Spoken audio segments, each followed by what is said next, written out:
Saint نے 26ویں آئینی ترمیم کی تمام 22 چیکیں کثرت رائے سے منظور کر لی ہیں۔ 26ویں آئینی ترمیم کی شکوار منظوری دی گئی۔ 26ویں آئینی ترمیم کے حق میں 65 ووٹ آئے جبکہ مخالفت میں 4 ووٹ پڑے۔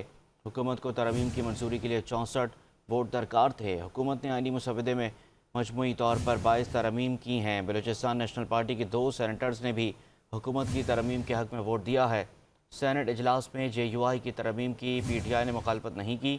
یہ ترمیم پیش ہونے کے بعد اپوزیشن کے سینیٹرز ہال سے باہر چلے گئے۔ سینٹ میں 26ویں آئینی ترمیم وزیر قانون اعظم نذیر طارڑ نے پیش کی، جس کے بعد ووٹنگ کے لیے تحریک کثرت رائے سے منظور کی گئی۔ ووٹنگ کا عمل شروع ہوا تو ہال کے دروازے بند کر دیے گئے تھے۔ چیئرمین سینٹ یوسف رضا گیلانی نے مہمان گیلری خالی کرنے کا حکم دیا۔